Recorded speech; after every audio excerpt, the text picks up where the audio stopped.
Mortgage madness, can't you see? Living free and cheap for me. Interest climbing like a tree. Paying dues to destiny. Bright neon dreams in every room. Hello and welcome to season 4 of the Mic'd Up Show, where every mortgage has a story. This is the ultimate hub where the hidden stories behind the mortgage industry come to life. My name is Michael Kelleher. Good morning, and I am Michael Zhao. And together in every episode, Mike and I dive deep into the entrepreneurial spirit, the strategic insights, and the breakthrough innovations that build the world's greatest mortgage companies. So whether you're advancing your career, trying to scout for industry leaders like we have today, or exploring opportunities in fintech and prop tech, you're in the right spot. So get ready to unlock the story behind every mortgage. And today, we are diving in with Joseph Scorsi, and I hope I pronounced it right. You were pretty close. It's good. Good enough. Thank you. I know you are in the nationwide business development, channel growth. You specialize in direct private lending, which is a hot buzz here in mortgage lending. Everybody's trying to get in with their own products, and everybody can learn from you because you have a really great understanding, obviously, of the biggest difficulty in this industry, I think, which is just telling that story on the street. And you have been able to do that with your expertise in DSCR, fix and flip, ground up construction to the tune of 100 million and more of production. I think every loan officer is realizing this is a strategy. We at Adopt the Brand and here are trying to say you need more than just know the product exists. You should have podcasts around it, another piece you do. So do you want to give just a quick introduction on who you are so our audience knows, and then we'll dive into some questions on how you got here and where you're going. Thanks, Mike and Michael. Joe Scarice, Nationwide Direct Private Lender, Senior Account Executive at Park Place Finance. Been in the lending space, one shape or size since 2001. I've been a licensed real estate agent in the state of New Jersey and Pennsylvania since 1988.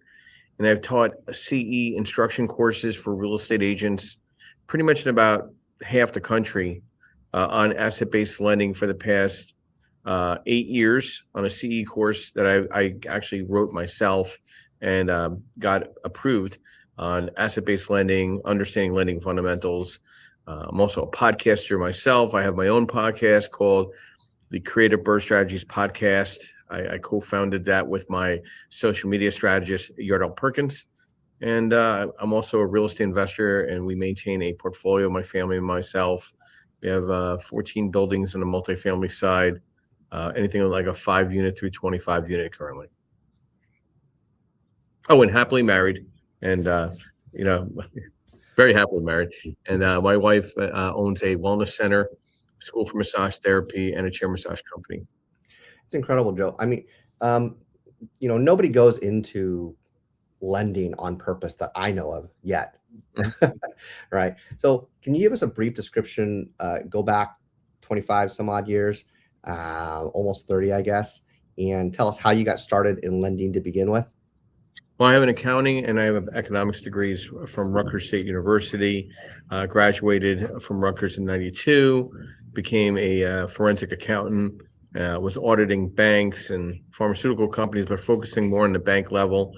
Always had my real estate licenses because of my family's ownership in real estate and interests. And I was working different positions as a forensic auditor for a government group.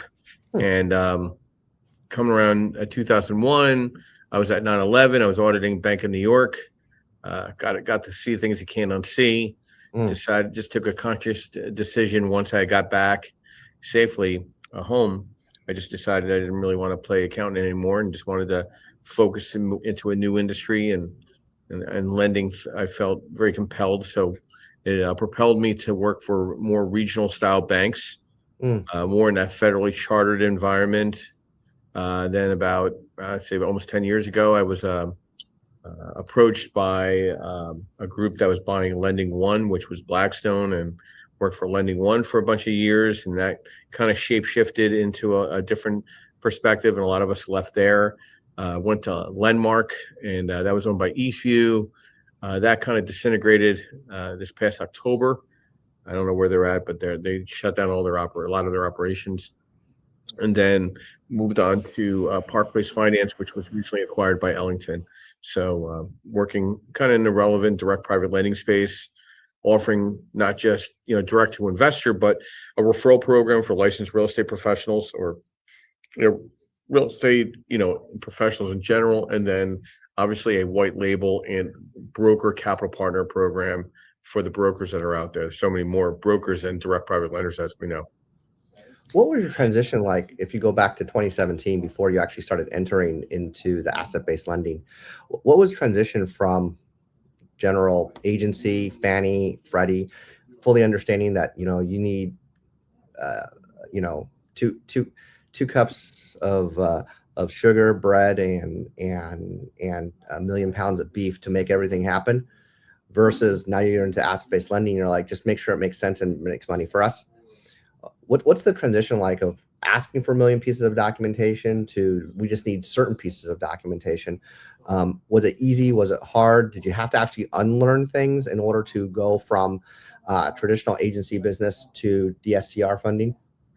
It was a major relief. When you're working on a personalized loan, it's personal. It gets very emotional. All the parties involved are ready to kill each other all the way to the closing table. It's actually insanity, and the way that the real estate professional acts toward one another in that environment is really not very healthy, to be honest with you. Are you talking about realtors or everybody? Okay, everybody. I won't blame it all on the realtors, but hey, because I'm a realtor too. But I find it very business-like and very direct in the business lending space, the non-QM space. You give the answer the same way, whether it's good or bad, doesn't matter what time of the day it is.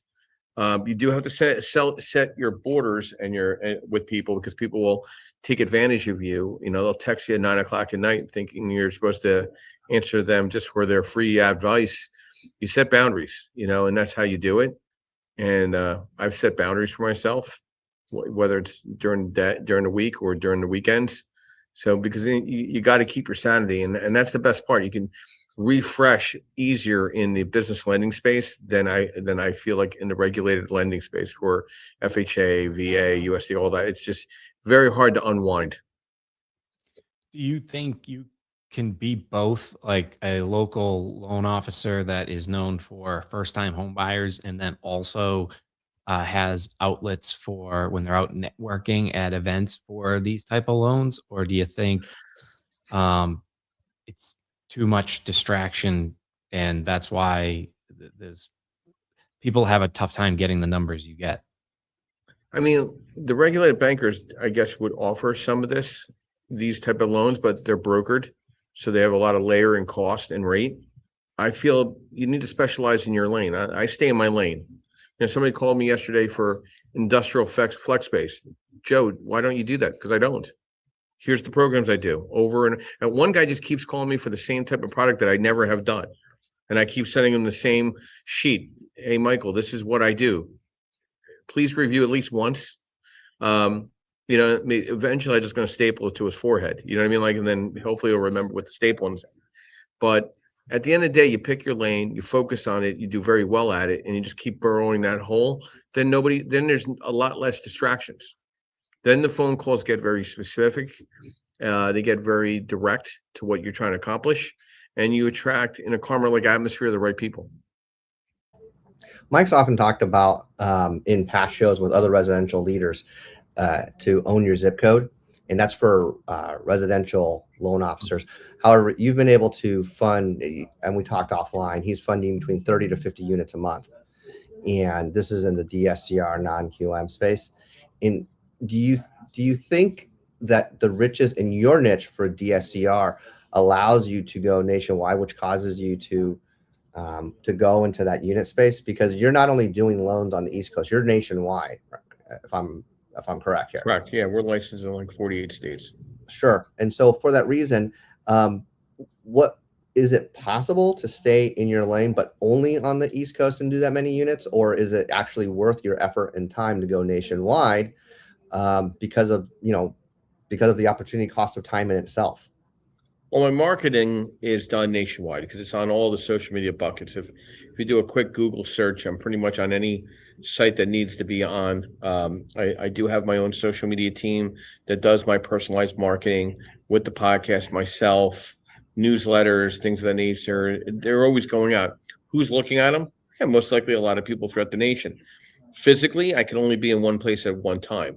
So physically, my focus is in the Northeast, primarily from Maine down to Maryland, out to, Pittsburgh, like almost like a triangle in a sense, but pretty broad market. Like next week, I'll be up in Connecticut. I'll be in Massachusetts. I'll be in South Jersey. The following week, I'm in Lehigh Valley. I'm going to be in New York State and Albany. I'll be in Rochester. I'll be in different places, North Jersey, South Jersey, Delaware.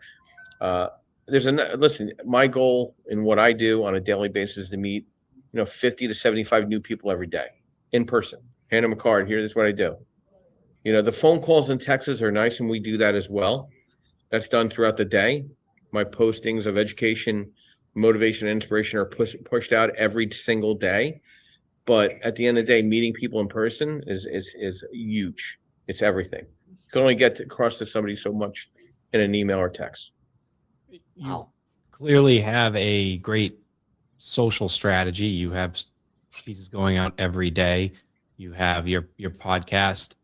Now that you've done it long enough, how many people, when you go to hand on that business card, maybe they haven't seen a show, but they tell you they saw one of your shows, but at least know your show exists or have seen something on social? Is that something you have seen a huge lift in over the years? Oh yeah. Well, I walk into an event and somebody comes up to me, "Hey, are you Joe Scarice?" And I'm almost ready to get a punch in the face or something. But now that I'm ready to protect myself. You never know, get a quick shot in. But I'm like, yeah, nice to meet you. And oh yeah, I heard your podcast, or I saw you spoke 8 years ago, 5 years ago, 4 years ago. I saw your article was really interesting. I love getting your articles on LinkedIn. A lot of related discussions. Just ran into somebody at an event during the day.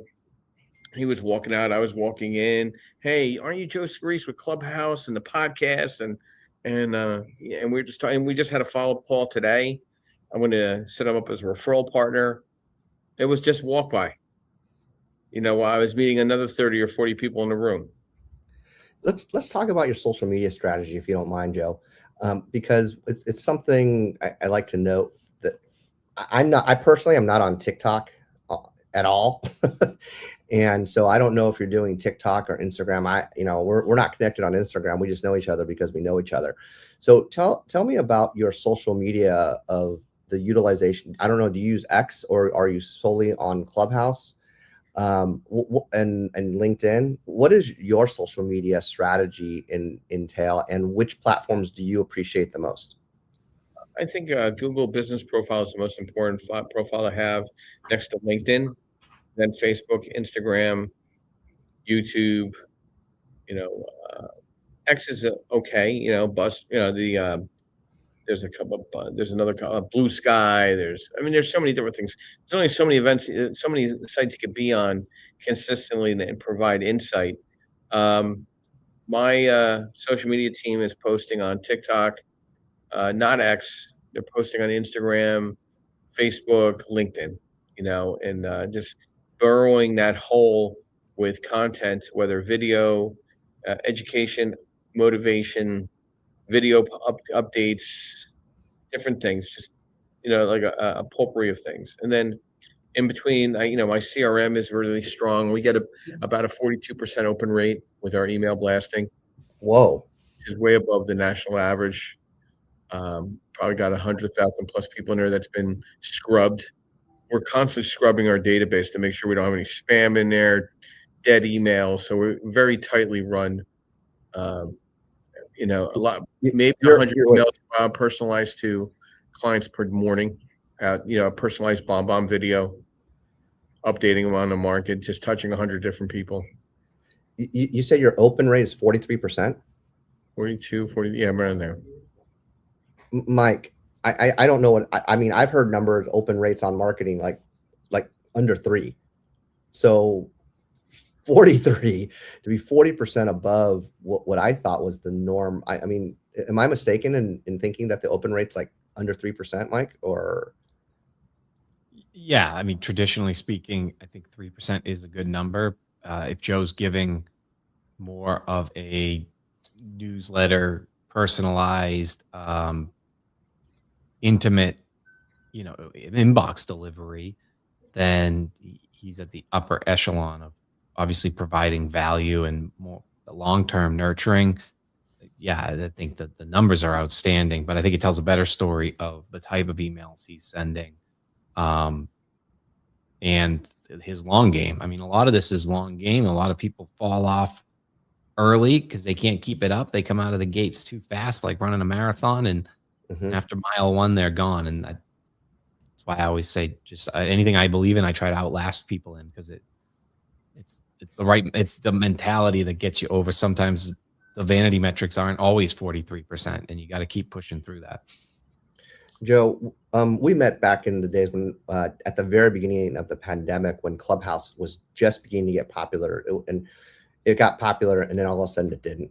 But when did social media for you become more prevailing? Was it just before the pandemic, or was it during the pandemic, or how did that come about for you as far as social media marketing was concerned? When did you go from, what was your volume like in 2017 versus what it was like in 2022 to over 100 million this past year in DSCR non-QM financing?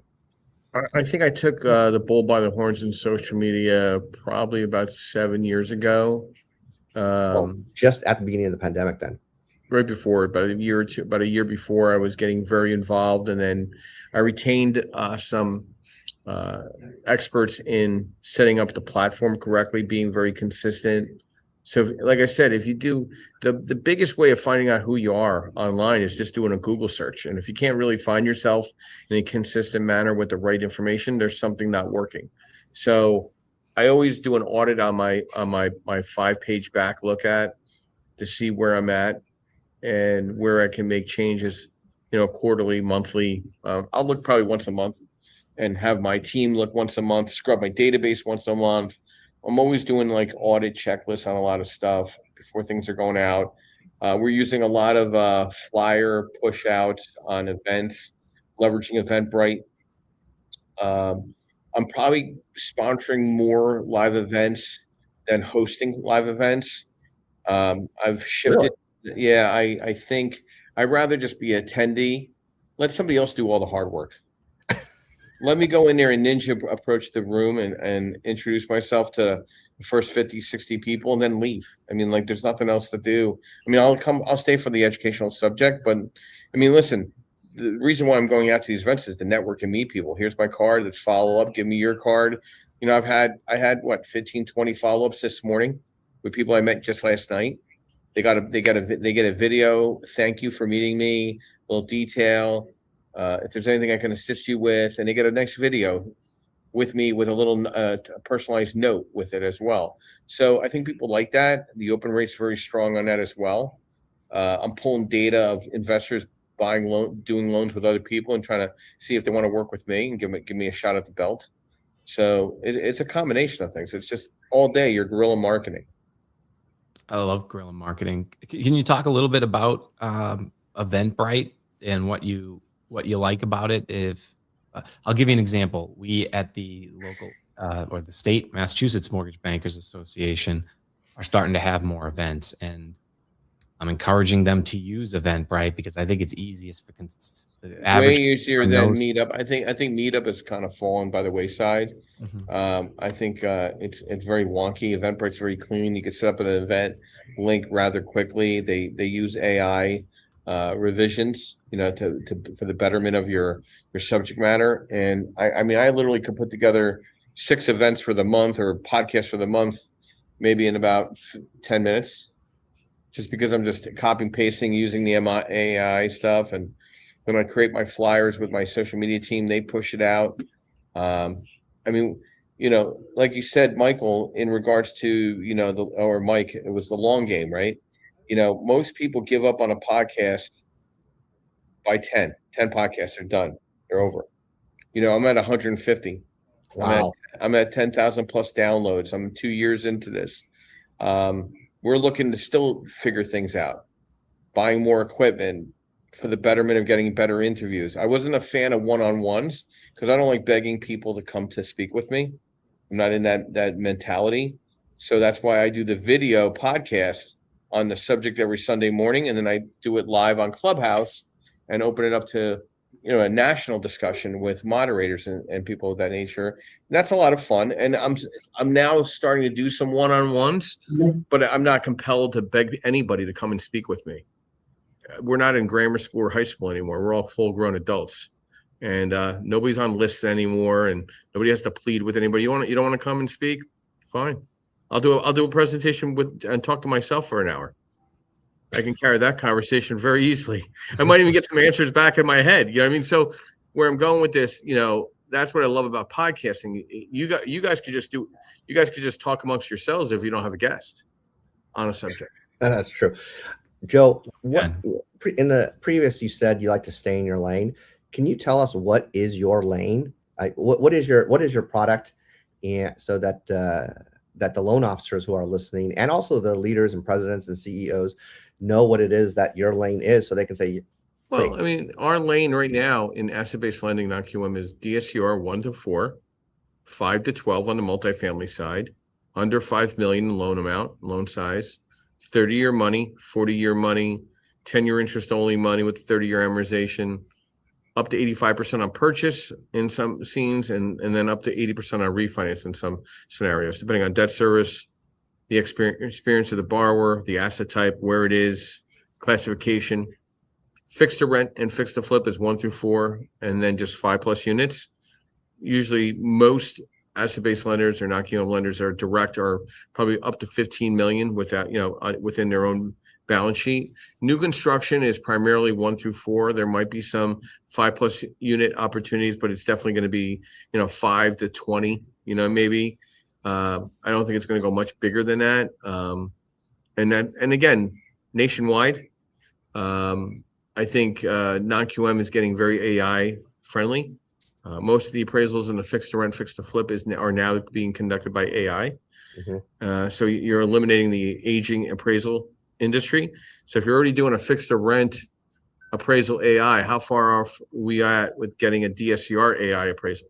We're already at the 50-yard line. So, we're not far away. It's going to happen. It's just a matter of how fast they're going to eliminate the entire appraisal industry out of the equation. I just want to give you some interesting statistics of some of the leaders that I've spoken to in the residential space. Some resi leaders, they'll be funding like $100 to $200 million a month in agency paper. Mm-hmm. And then their year for the entire year, and some of the residential lenders, they'll maybe fund 50 million as a company, as an entire company. But you're solely in your lane in the DSCR non-QM space. Mm-hmm. So how many units are you funding per month right now? A little quiet the first quarter, a little bit here. There's a lot of competition out there. Mm-hmm. We're probably looking at 35 to 50 loans a month.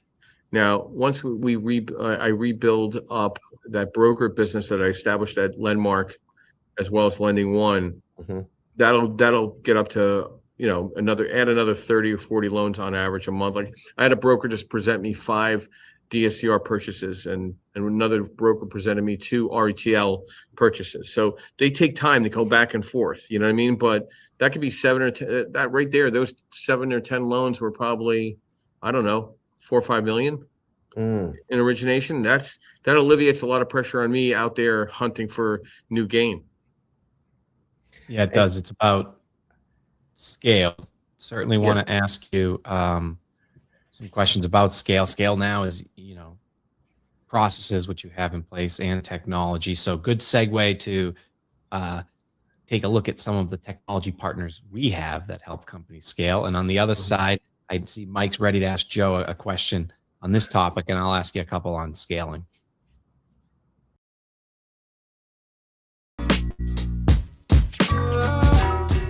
Verifying income for all your applicants means you need roughly 23 different vendors and waste hours and hours of your team's time. But with TrueWork, it's just a single place for all your income verification needs, so you get the most advanced VOIE solution. TrueWork combines all major verification methods into a single, easy-to-use platform to give you a completion rate of 75%, cutting your costs by up to 50% and getting real results for your team. TrueWork, your one-stop shop for income verification. Click, verify, repeat. Talk to our team today.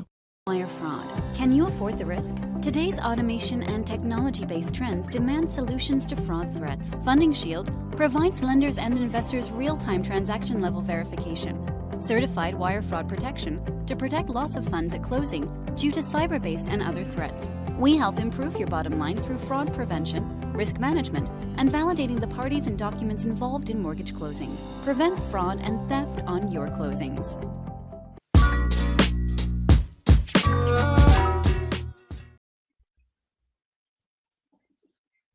All right, I guess I'll just jump in real quick here. You've clearly have a system in place where you're able to scale your outreach. You're able to scale the unit you take on. At what point did you transition from Joe just going out and hunting, like you said, to this new philosophy you have, where it sounds it's very around systems and scaling in your marketing, and obviously then therefore your referral partners? I decided to start spending some serious money on this, probably over the last 3 years, 4 years. It made a lot more sense to if you're going to be a Ronin, and that means a samurai without a master, you need a support system that nobody could see. The people that can't see, the people that are working for me right now, you can't see, and you'll never know them. Right? Mm-hmm. You'll just never know who's marketing on my behalf, right? You'll just see these while you and I are talking. Somebody's posting something on my behalf right now, an article for information, lending quotes, things of that nature. So when I'm off this call, I can facilitate the legitimatized inbound lead traffic. Are they also what percentage of you is management and overseeing versus they just do the work? If you're the Ronin, then are you, what part of it of you is actually doing the work versus the management overseeing of staff? I probably involve myself an hour on average a day to set things up for the tracks to keep moving. But like while we're talking, my social media team is talking with my social media administrator, and they're working some things out on some new podcasts that are being loaded up, and they're working it out. I'm just looking at it, and if I need to jump in, I'll jump in. But right now, they're all grown adults. They can do grown adult things. Yeah, I saw a Instagram post on. There's a person who has like 1 billion views, and they post about 100 to 150 times a day between all the platforms. So these experts that tell you too many posts get less posts. I mean, it's all in context. Obviously, this person floods it and gets more views than all of us. So I don't really pay. I just do what I can do. Mm-hmm. I worry about what I can do. I don't really worry about anybody else. I don't know whether I'm making impact and whether I'm not. My phone rings. That's all matters to me. Yeah. So the call to actions, do you find that you're purposeful about them? Do you have click links, or do you just plant the seeds, water, and then wait for the harvest to come when it comes? I like that. Yeah, that analogy sounds more like what I do. Yeah, it sounds like it. That's fine. Keeps the day very filled, keeps you very sharp and concise in what you're doing. I have much healthier conversations with people now. Do you have a preferred referral source in direct to consumer, whether it's other brokers or the traditional financial advisor who's just trying to refer because they don't do real estate. So they're like, hey, you know what? I want to keep my AUM. So let's figure out how we can utilize your financing better than people taking money out of their IRA or the retirement for real estate purposes. Yeah, so like a financial advisor is probably like the least and or worst referral partner ever to have in my space. Wow, Obviously, there's investors and developers, there's fellow real estate professionals, and then there's real estate agents kind of batched all in the middle. I don't go to like a ton of real estate agent events because most agents are not busy. Maybe 10% of the 90, say there's 100 people in a room, you got to find the 10 people that are actually doing a couple deals a year. And that's very hard to identify because they all talk like they're doing 100 deals a year, and they're not. Right. So then then you're wasting a lot of time with people that don't really have a cost benefit. So I don't weigh heavy on real estate agent events. Like somebody's like, hey, Joe, I'm going to this real estate agent event. They're going to be like 100 people there. Great. The odds of 10 people in that room doing anything more than 2 times this year related to real estate investing is right there. So like, I'm going to go to an event with 50 real estate investors. That's all they do. They don't do anything else. They're just trying to buy real estate investments properties. That's 100% concentrate, not a lot of juice, and I can grab some of that pulp. And that pulp, the results is hopefully a fixed to rent, fixed to flip DSCR. Get it? Yeah. Would you go to like a Robert Kiyosaki event or something like that? Is that why? Nobody has any money. The only person that has money there is Robert Kiyosaki. Everybody's giving their money to Robert Kiyosaki. He's a brilliant individual. So like everybody's dropping 10 grand to learn something from Robert Kiyosaki. But if I asked every person that went up there to put the 10 grand down, none of them own any real estate. But they'll spend 10 grand on Robert Kiyosaki. So that's not a likely event that I would attend. No cost benefit. Interesting. Mike, you look like you had a question, but I didn't know. I did, but I lost my train of thought on it. So then what is the would you call them creative investing events like the CR or what is the actual networking group that you're looking for to go to in order to be highest and best use? Okay. We're all being nice and we're friends here, right? So non-Ponzi, non-predatory investor group meetings. Interesting. Is that a good way of just taking a high level, 50-foot level of the average human being? Yeah. I've been to those Ponzi events where you have to pay to, I'm going to say it this way, pay to be a member to go learn. And then I've never met so many people in one room at some of these. Like, I mean, I'm talking like 400 or 500 I've spoken in front of. Not one phone call. Think about that. 500 people in a room. I'm the focus of attention on lending, right? Not one closing. I go to an event with 80 people, strictly real estate investors. I'm the only lender in the room. I already have a lunch appointment set up. I have 4 phone calls. I'm scheduling a networking event and collaboration event with another real estate investor at his STR somewhere out in a beautiful area, Connecticut. That was just on Monday, Michael. I met 400 people in Brooklyn at an event, all claimed to be real estate investors through a Ponzi-like organization, which I will not name on here. Sure, neither am I. And they all pay $10,000 to $30,000 to be in this club or whatever it is. Not one inquiry for a loan. Last week I was at the mortgage bankers at the MBA multifamily conference, and then previous to that I was at 2 other events, which was 90 times smaller than the MBA.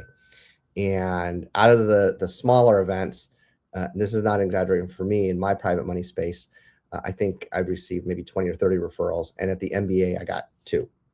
Yeah. So I resonate with that, and you know, knowing your lane and the right place to pick is pretty integral. I haven't implemented the social media strategies that you have. What role do you think it plays when it comes to in-person speaking events? What is the question or the answer? One question, one answer, if you could answer that you receive the most question on, and what is the answer that you wish that would people ask more questions of so you could give that answer? for the most ignorant people in the room, and so they're always asking about rate because they're the most ignorant. They're the most ignorant. For the Right. real investor wants to know, how do you look at cash on cash return? How do you look at DSCR, and how that helps me make more money and scale my business? That's the more intelligent individual. If you're so wrapped up in rate, I'm probably not the right guy to have a conversation with. I would just go onto some kind of website where they'll give you 14 different quotes, let them run your credit 14 different ways, and do whatever you got to do. We're probably not a good match. Yeah, I mean, you're crushing it on here on this show, Joe, because I there's a lot of loan officers out there, whether they're in DSCR or just conventional. They need, like, now is the time to get your act together and come up with a strategy to just do what you do at night at the local, networking event. And how can you just make it a little bit wider and repeatable? So kudos to that. I hope all the listeners, are listening on that. Oh, there's some great daytime events, Mike, too, but I'm just not going to give you all my secret sauce, and that's okay. There's some certain events that I go to during the day where there are real players at, not the posers that want to take pictures of themselves on Facebook. For all the Facebook legends listening, I don't need to take model shots of myself. I don't need to take a picture with 30 people behind me. That makes me look too busy, actually, Mike. You don't want to look too busy for your clients to call you. So the more you take pictures at all these events that you're like hobnobbing and stuff, the more you look too busy to take a phone call. Interesting. Wow. Yeah, that's opposite of my strategy, but it obviously works for you. I was going to ask you about the environment, like the landscape, then, because I'm kind of curious about this. So, first, I'll say, is there ever a bad real estate market for what you do? On the conventional side, some would argue supply is really low, and so you can't originate more purchase loans without more listings. I think that's all make believe. Listen, your best off market deals are out on the street. And if you're not on the street, you're not going to find off market deals. So if you're not going out at least 2-3 times a week and you're a real estate professional, then you're already getting up against the wall. I think, just people have gotten lazier because they could work behind and just do texting and emails. That is not going to work. That's all bullcrap, to be honest with you. As soon as I'm done with this call, I'm going to pack up. I got to head out to meet with 2 different real estate offices before I go to my own event. So I'm on a timeline here. Well, we'll make sure that we No, but I'm just saying that's just how you have to look at life. You know what I mean? Like, so, I start my day very early. I go to the gym. I do my exercises. I hit the ground running 7 a.m. in front of my laptop, get all my marketing in, get everything going, hit all my touches. So by 10, 11 o'clock, I should be seeing some feedback, right? Yep. Then I'm on the road. I'm doing this, that, or whatever, appointments or coffee meetings, setting up additional appointments in the future. Like, you don't even want to look at my calendar book. You'll have the same hairdo as me. So, I mean, you'll lose your mind. You know what I mean? So you just got to be very consistent. There's no bad or good market. There's just a market. If you want to say there's a bad market, knock yourself out. That's you putting. You ever see those cartoons when people think things in their head and they put it out in front of themselves? Yes. If you put those negative clouds out in front of you, it's going to just be negative return. Yeah, Sandler Sales calls that head trash. Your head trash ends up. My other question is, Mike Zhao always says it, as I like to motivate and educate originators across the country. Can you talk about, for you and then for others, because, it might be a little bit more insulated in your world, but just the power of these type of loans you do on the ability to create ancillary loans out of them, whether they're flipping for new first-time home buyers who are going to refinance 4 more times in their life, or just somebody that is going to start at this rate and eventually need another mortgage for a lower rate. What is everybody missing on? They're not fertilizing their soil. They're just going and trying to find the apples at the end of apple picking season sometimes, and not creating their own trees. I think most investors don't really understand their own expenses per asset. Mm-hmm. And they have a reality check once they get a new loan, no matter what it is, because they didn't really take into account taxes increasing or insurance rates increasing or property management higher or vacancy rates are now higher. You're looking at 4 or 5 months average on vacancy rates in most markets throughout the country. You're not looking at the deferred maintenance, where it used to be the average 3%. Now it's at 5 to 8%, depending on what classification of tenant you have in. So I don't think a lot of these landlords that are scaling with non-QM are evaluating that to pencil their deals down even more so to really know what they're making. I have one client, he owns like 25, 30 properties. He thinks he's broke. And you know what? He probably is, because he put too much in some of these deals, and he's over leveraged on these properties. He's not going to see those values back for 5 to 10 years in that market where he's at. So I'm like, listen, the only thing you can do is either fire sale and reset, or refinance and pray and hold on to the steering wheel, and hopefully don't press at 100 miles an hour on the gas pedal. I was at a loan signing last night, believe it or not, for a client. They happened to come into a 7-figure windfall, and they're like, "So Michael, I want to start doing more of this," and so on and so forth. What's the one advice that you would give? And the advice I said, you know what, you need to know what your number is. And I went, well, what does that mean? I said, your number needs to either be a dollar amount that you think you need to receive, and that will in turn tell me what is the number that you think that the rate of return should be, whether it's 3%, 7%, 8%. That provides me A, your expectations for return, and B, potentially your expectations for risk. And I don't know, Joe, if you go down that road with, especially if you're doing 30 to 50 units, how often do you have conversations like that individually with borrowers so that you can educate them, or they can even educate you on things that you might not know when it comes to how they calculate their expectations for yield? I just try to have a longer, I don't want to make my clients feel rushed when I'm talking to them. Mm-hmm. I have my best conversations driving one place to another with a lot of people. And I'm just having healthier discussions with people. Like, what are they trying to accomplish? How old are they? What's their 10-year plan? What's their legacy? Do they have kids?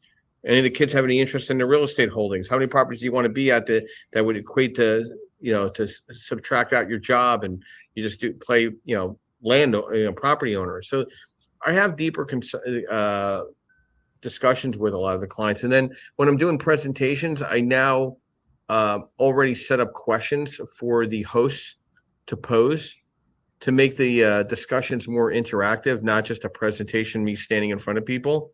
So I feel like the masterminding, the fireside chatting, people are much more comfortable with these type of discussions. Like if you and I, all three of us were just sitting all near each other and there was 20 people, we would have this same conversation. And then we would open it up to questions to the audience, right? So we already have pre-planned directive to the discussion.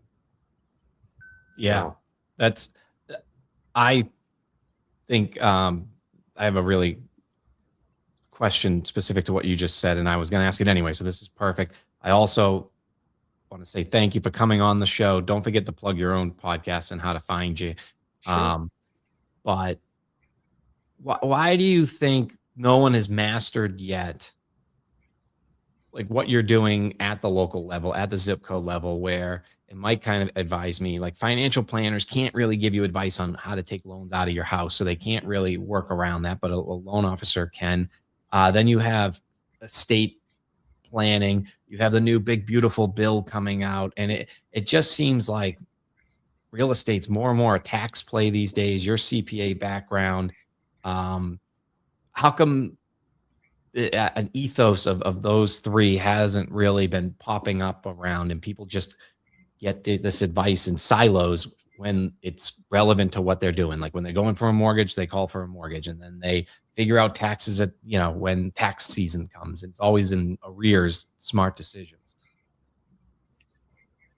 One, I don't think financial advisors and financial planners have any idea what we're talking about here today. Not even a slight clue, unless they fall on something and somebody takes the time to educate them. I think real estate agents barely understand what we do. And then you have so many people that come from other jobs that they failed at, and I'll be a DSCR lender. Like every time I look up a mortgage broker that I meet at an event that I'm trying to sign up as a mortgage broker, I look up their LinkedIn profile, and they were like, they worked at Best Buy, or they worked at an auto sales place. Like they don't have any longevity in the space. Like I think the advantage is for any of the mortgage professionals that are out there that have transactional experience, like the scars of a couple economic cycles. Like look what Michael looks like. He looks like he got hit with, with like at least 3 mortgage cycles, at least 30 years of abuse, right? Right? You got slugged around. I mean, like you have to, if you haven't made 1,000 mistakes and 1,000 successes and admit to them or own up to things. This is the best part. The best part is when you have a transformation, you own up to something in our space. Like I had a call with somebody today. He wanted to do something with a land trust. And I'm like, listen, I gave him the guidelines. And then he said, why can't you just do this? I said, listen, your one whole deal will not change my guidelines. Bring me 25 of them because I've only seen one in the last 10 years. And he kind of started laughing. He's like, okay. Like, how many will I need to make a difference? 20. Go get me 20 because I've only seen one in 10 years. So like people, they try to push the lever with what we're doing in the non-QM space.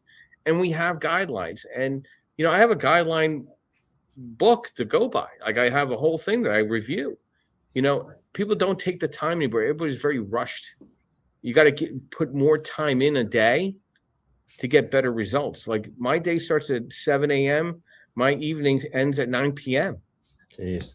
And if I can't get stuff done between that, Monday through Friday, and then put some extra time on Saturdays and Sundays when I'm not spending time with my wife, I got problems. Because I'm not staying abreast of what's going on. I'm not staying ahead of it, okay? And I'm not staying in front of my clients in a consistent manner. So at the end of the day, what we do, there's consistency and continuity. There's transactional experience.